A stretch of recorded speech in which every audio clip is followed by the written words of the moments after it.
Welcome to the Bible Journey Midweek Connect. My name is Mark Green, and I am the pastor of adult ministries at Otterbein Church. For those of you who have been along for the journey from the beginning, we have reached a milestone. We are wrapping up the book of John. We've done Matthew, Mark, Luke, and John. We've read through the four Gospels and looked at the life of Christ 4 times. And I sure hope that as you have read the story of Christ and come face to face with who he is, the claims that he made, the truth that he proclaimed, that it has been transformative in your life. Jesus is the reason we do what we do. He is the central part of Christianity. And so reading the story of Christ, I hope it has just been one of the most life-giving experiences you have had. That means that we are now beginning the book of Acts. So I would encourage you, if you are new to the Bible journey, this is a great time to jump in. If you are now joining us, I would encourage you to go back and read at least one of the Gospels, because everything that happens in the Gospels becomes the reality in the book of Acts. So today, I want to give you an overview of the book of Acts and cover chapter 1. As we do this podcast today, it's Christmas season. And if I ask you just to give me one word, when I say Christmas, what is one word that comes to mind? I would imagine it might be celebration, joy, presents, family. A whole host of words come to mind. I think of one word that pops up in my mind would be anticipation. Christmas is a time of anticipation. In fact, I would even go so far as to suggest that anticipation is the energy that makes Christmas pop. For just a moment, I want to take us back to when we were children and thinking about Christmas. As a child, I can remember going to church for the Christmas Eve candlelight service and thinking the whole time as I sat in that pew fidgeting in my seat, when is this going to be end? When is this going to be over? I've got to get home and get to bed because we got presents to open tomorrow. Because you see, I was a very spiritually sensitive child. The church service did eventually end, and we drive home, and in our family it was sort of later at night, and we would get home and immediately it was a quick snack and off to bed. Like, who could sleep? I shared a room with my older brother, and we would sit there and do everything we could to try and fall asleep. We talked to each other. We rearranged the sheets on the bed multiple times. We did everything we could just to try and get to sleep, because if we go to sleep, we know when we wake up, it's present time.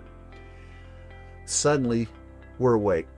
There's a stocking full of stuff, little gifts at the end of our bed, and soon, to our utter delight, we're opening presents. For a kid, the anticipation of Christmas morning is one of the greatest experiences in human existence.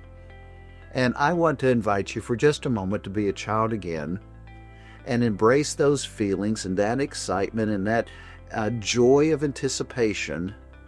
But this time, instead of it being Christmas morning, I want to take you to an upper room in a not so large house where a lot of men and women have gathered. Jesus has been crucified, he was buried, he is risen from the dead, and they are all gathered because something incredible is about to happen, because they're anticipating something. And Acts 1 answers that question. It's been about 40 days since Jesus had risen from the dead. He had appeared to a lot of people, the disciples and others, and he had told them, go to Jerusalem and wait for the promise that I had given you. Go there and wait for me to do what I promised to do, anticipation. And what was that promise? Well, if you remember at John 16, Jesus had promised to send the Holy Spirit to indwell his followers, and Jesus now tells them it's about to happen. Verse 5, for John baptized with water, but you will be baptized with the Holy Spirit not many days from now. Just hit the pause button for a moment. We read about the experience of the coming of the Spirit with such a casualness because we know the whole story. We've read the book of Acts and we see how the Spirit works, and we've read the letters of Paul explaining the ministry of the Spirit and talking in theological terms about that. But the first disciples had none of those things. In fact, at this time, Paul was not even Paul. He was still Saul, and he was going to be the primary persecutor of the church. So the disciples gather in the room to wait for the promise of the Holy Spirit. And let's be honest, they have no real idea about what is about to happen. They heard the teachings of Jesus. He explained it to them. But I can imagine them sitting around in circles, attempting to guess, what is it going to be like when the Holy Spirit comes? I would imagine if I was there, it'd be this mixture of great anticipation and the excitement with a hint of, I have no idea what's about to happen to me. I can't go to sleep because I'm so excited about what could happen, but I'm also a little hesitant because I don't know what is going to happen. Well, in an event that would only heighten their anticipation, they meet Jesus on the Mount of Olives near Jerusalem, and they watch him ascend into heaven. And before he ascends, in verse 8, he gives them a mission. But you will receive power when the Holy Spirit has come upon you. Wonder what that was going to be like. And you will be my witnesses in Jerusalem, in all Judea and Samaria, and to the end of the earth. As they stand there looking up into the sky, angels appear, and they tell them one day Jesus is going to return, just as you see him leaving. Now go to Jerusalem and wait. And perhaps they discuss the words of Jesus while they're waiting. Remember when John's going, remember when Jesus said this? And how is the Spirit going to teach us? How is he going to guide us into all truth? And certainly, what does it mean to have power when the Holy Spirit comes upon us? What is that going to be like? They don't have any real clear answers, so they wait. But they don't wait passively. They wait by praying. Don't miss what verse 14 has to say. They are actively praying together. And as they prayed, it occurred to them that maybe we should replace Judas, who had betrayed Jesus and turned from the way. So Peter steps forward and explains why they should replace Judas and how they were going to do it, the process they were going to do. And in that process, Matthias is chosen. And then what do? They wait. They anticipate the coming of the Spirit. And here we're going to stop, and we'll pick up with chapter 2 next week and see the arrival of the Spirit. So as we enter into the book of Acts, I want to give you some helpful information. First of all, if you go to the Bible Journey app or on the website to the Bible Journey, click on the resources link, and we have dropped some information there about the book of Acts. We've got a document there that gives you an outline of the whole book, and some information as we trace four key themes through the book of Acts. There are basically three major sections, all focused around Acts chapter 1, verse 8. Let me read it again. You will receive power when the Holy Spirit has come upon you, and you will be my witnesses in Jerusalem and in all Judea and Samaria and to the ends of the earth.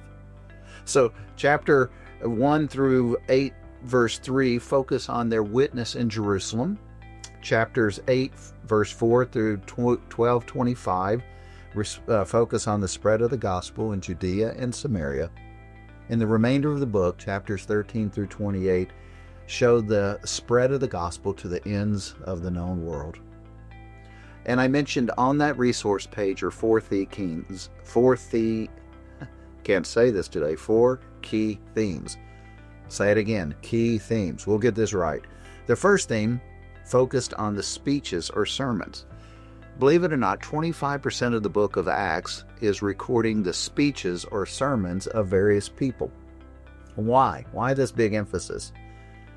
Well, in the Gospels, Jesus taught the disciples a lot of things, and with his ascension, he has given them the mission of taking the gospel to the world.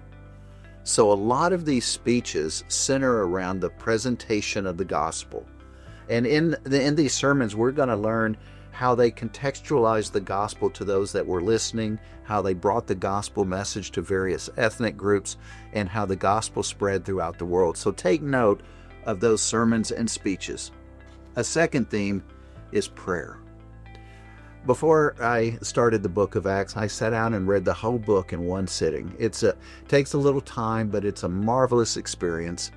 And as I did that, I was struck by how often the disciples and others gathered in prayer. It's a recurring theme in the whole book.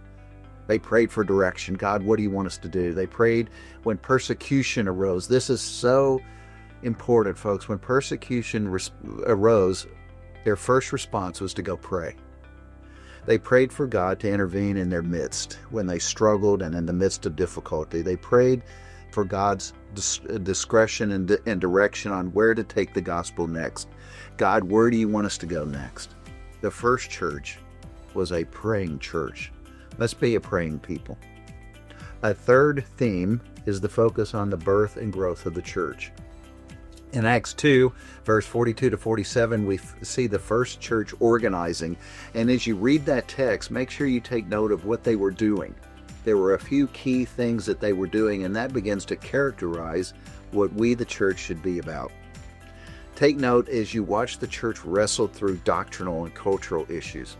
This new church has to figure out, how do we integrate Gentiles into Christianity? How do we deal with cultural issues? What do we do with idols? All of these various things, and watch how the church dealt with that. And watch how they continually sent out people to spread the gospel. One final theme I want you to notice is a strong emphasis on the person and work of the Holy Spirit. In fact, I would submit to you that the title of the book should be The Acts of the Holy Spirit. And we're going to see, as the Holy Spirit comes, He is going to reveal truth, and He is going to empower people, and He is going to become the foundation on which the church marches forth. They are going to spread the gospel in the power of the Spirit. Guidance is discovered through prayer. The church is grounded in unity because we share the Holy Spirit. And people thrive as they submit to Christ and submit to the work of the Spirit, and as they handle difficulties in the Spirit.